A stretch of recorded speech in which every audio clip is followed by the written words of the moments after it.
One man who has been following this story, breaking the story as well, is Craig Hope, Chief Football Reporter at the Daily Mail. Craig, good morning to you. Welcome to Sunday Supplement. You've heard what the guys have been saying here about Alexander Isak. There is a way back. For you, is there? How does this end?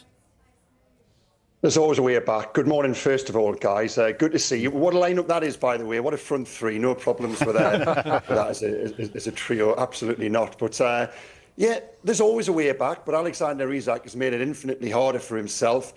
For that to be the case, he actually doesn't want it to be the case. And just to rewind a little bit here, guys like myself who cover the club, by extension, supporters up here on Tyneside, even those inside the club, there isn't really an issue with Alexander Isak wanting to move on. Johnny made a good point there. You know, he's given Newcastle 3 wonderful years, including the winning goal in the Carabao Cup final against Liverpool, of all teams. His motive, his want and wish and desire to go to Liverpool isn't without reason. It's not without merit. And it's the manner in which he's gone about it, which has left the sour taste and which has given him this problem now of being reintegrated into the squad and supporters accepting him back, because there was a different way. Now, Alexander Isak could have come out at the start of the summer, outlined his reasons for wanting to move on, said he wants to explore a move, at the same time thanking supporters and staff for their part in his development. And I think this would have been very different, because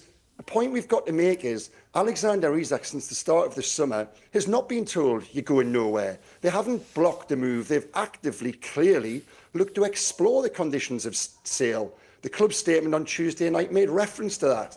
The conditions of sale were 2 players coming in as palatable replacements, coupled with negotiating an acceptable fee with Liverpool. I actually think the latter part of that, the negotiations with Liverpool, wouldn't have been a problem at all. But as the statement said, the conditions of sale haven't been met. So Newcastle now are not going to leave themselves short by allowing Alexander Isak to go when he is, as we stand here now, the only recognised striker in the building. And you can interpret striker as ever how you wish, I should say. So as we stand here now, my information is, and this was a stance which really hardened on Tuesday night, the statement and the language and the accusatory nature of it did not go down well. My information now is Alexander Isak is going nowhere. Does that mean it's the end of this? Well, no, it's almost we move on to the next chapter. This now is the standoff, and we've still got 8 days to go. Yeah, just picking up on what Craig is saying there, John. Alexander Isak made this statement. It was almost an act of desperation, wasn't it? Because it's 12 days of the window to go when he made the statement. So he's got 12 days to be able to impact, he feels, an exit and engineer a move out of Newcastle United, because come 7 p.m. on September the 1st, if he hasn't managed to engineer that exit, he's staying at Newcastle. Absolutely. I think Craig touches on a great point, really. I mean, the final day of the Premier League last season was a fascinating kind of, sort of up and down, and basically, I think almost it would have been easier and more obvious had Newcastle missed out on the Champions League, as indeed they were poised to do so at one stage, weren't they, before turning around. Then I think people could have said it. And I completely agree with what Craig was saying, basically. If Isak has made his stance very early and then basically said, I've had a wonderful time, the fans have been great, you've elevated me to a different level and been respectful, then I think not only would you have had Liverpool in, I wonder whether Arsenal might have been interested. I wonder whether bigger clubs, from overseas, might have been interested as well, because we are talking now about one of the best strikers in Europe, arguably the world, and basically he's a fabulous player with every attribute going. And I mean, I'd still be really interested in Craig's take over whether he thinks that, I know you're saying that basically, Craig, the stance is they're not going to sell at any level, but say, for example, Newcastle do indeed get 2 bits of business done, obviously notably Wizza and kind of, Strand Larsen, obviously 2 known names of note. Do you still think, in the last, say, 4 or 5 days, and Craig will know, he's brilliant at his business, and basically he'll know just how difficult massive deals are to get over the line, so you leave yourself very short space of time. What do you think, Craig, that basically if those two names come in, there's still scope for him to go to Liverpool, or are we out of time? No, I'll give you a very short answer, then I'll expand on it. The answer to the question, John, is yes.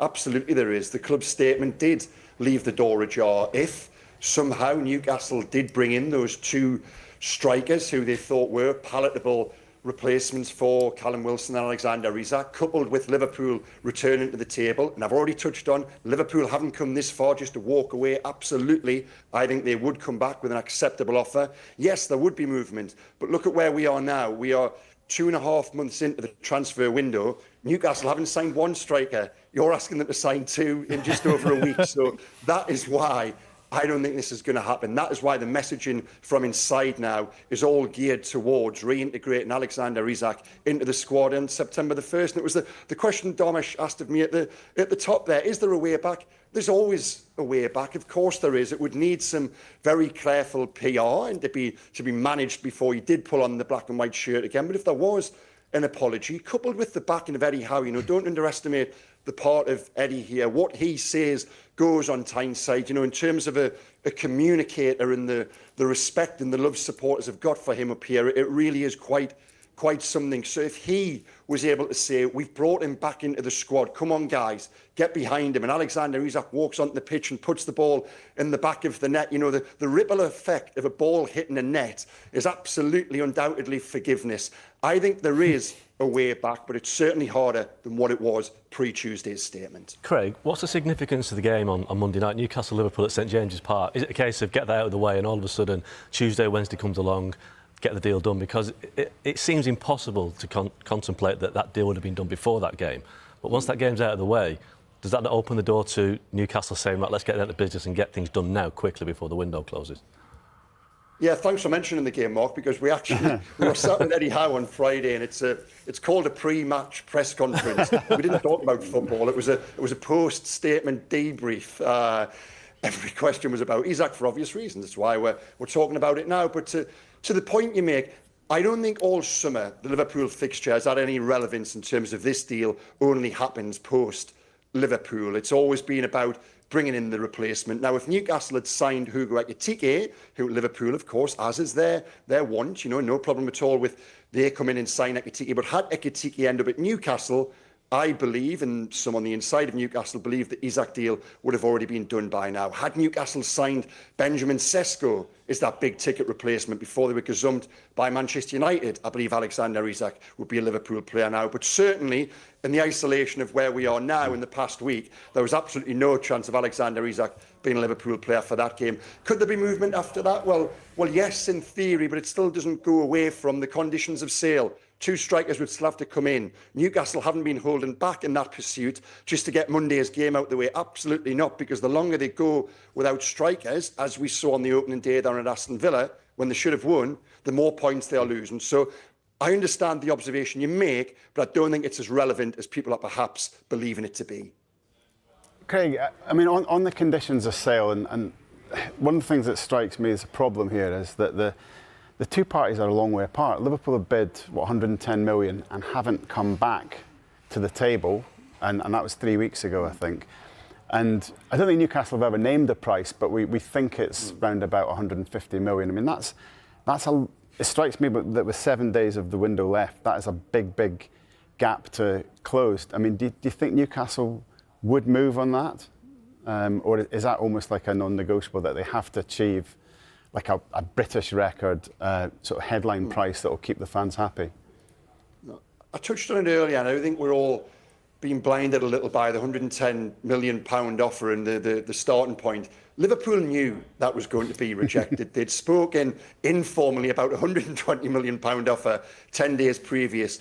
That was just getting the ball rolling in effect. Now, Liverpool would not return last week or the week before with a £130 million offer because Newcastle would have rejected because they don't have the replacements in. So in effect, if Liverpool returned now, they would be bidding against themselves. They'd be driving the price up for no reason, but they are still sat there waiting. When Liverpool talk about being given encouragement by Newcastle, that doesn't mean Newcastle picking up the phone and say, OK, guys, we're ready for the offer now. It's the optics of seeing Newcastle having the players and the replacements whereby they are able to come back with an offer. And I've said this all along.